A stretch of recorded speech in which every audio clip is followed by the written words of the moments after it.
So last weekend was Thanksgiving weekend, and hopefully many of us had opportunities to share and connect with family and friends and to rejoice in the opportunity to be grateful. That made it seem quite natural that the place we would begin our ordinary life retreat is with the practice of gratitude. And I think there's something in us that knows that gratitude matters, that it's good for our souls.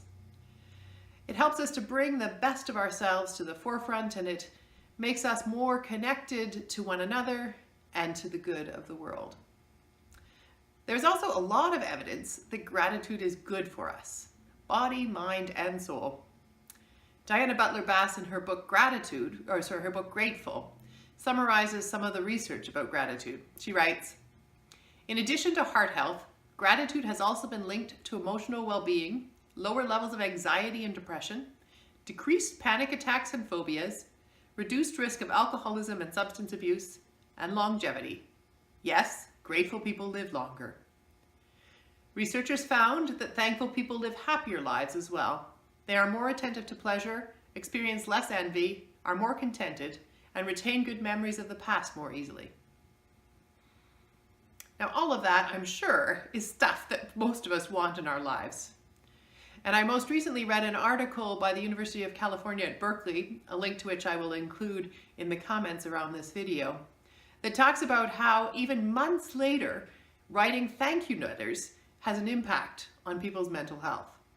And since our activity this week is going to be writing thank you letters, I thought that was particularly relevant. So whether our desire to be grateful people is based on scientific research or just our own intuitive sense that being thankful matters, I think we have a lot of reason to want to cultivate a grateful heart. It's a good thing. We know it's a good thing. And yet it isn't always so easy to be grateful. Some of us are more naturally moved to gratitude than others, and some seasons of our lives make it easier or harder to be grateful. I know that this time of year my energy starts to go down and I find it easier to find the negative in life. And so the practice of gratitude is both more difficult and more important as we approach winter. And sometimes, suggesting that someone should be grateful can reinforce or compound grief or abuse or promote the acceptance of injustice. As Butler Bass goes on to put so clearly in one of those, okay, that's exactly what I meant to say, but I didn't have the words to say it. Gratitude cannot and should never be forced or faked. And it is never appropriate to cover up or deny abuse or excuse injustice. While it is possible, and sometimes even uplifting and healing, to find things to be grateful for in the midst of our struggle and loss, and even when we're confronting injustice and abuse, we don't have to be grateful for suffering, and we should never force someone to put on a veneer of false cheer because they feel like they must be grateful at all times. So this week, if you have a tough week for whatever reason, don't force yourself. Embrace the gratitude practice only in as much as it feels life-giving for your soul. And do feel free to share your struggles with gratitude with our online group. We have as much to learn, actually maybe more to learn, about spiritual practice and about being grounded and life-affirming people from spiritual practices that are hard, or even the times when spiritual practice is impossible, as the times when those practices feel natural or easy. Like an image that Butler Bass goes on to share in her book about cultivating gratitude, she describes it this way. Our emotional lives are like gardens. Experiences are akin to soil, the rich terroir in which our feelings grow. Left untended, certain emotions can choke out others, like the wild grasses that threaten my lettuces every spring. The same soil allows both weeds and desirable plants to grow, and it takes a watchful gardener and more than a little practice to ensure the health and productivity of the whole. I learned to work the garden and discovered that it was the spiritual work of gratitude. So this week, as we tend the gardens of our souls, we're going to try to encourage the growth of gratitude.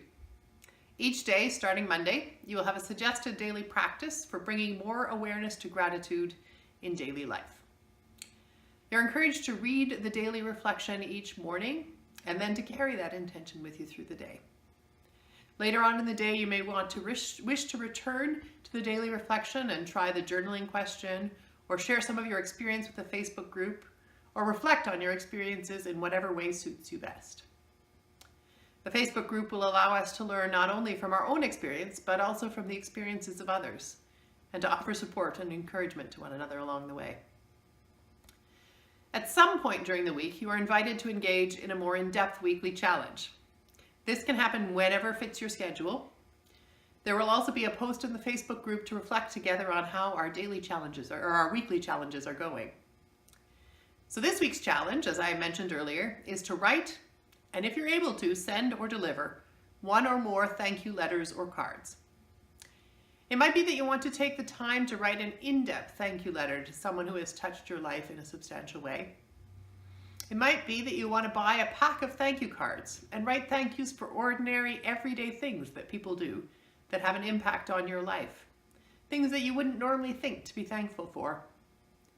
It might be that you make or create your own card or cards to express gratitude to someone.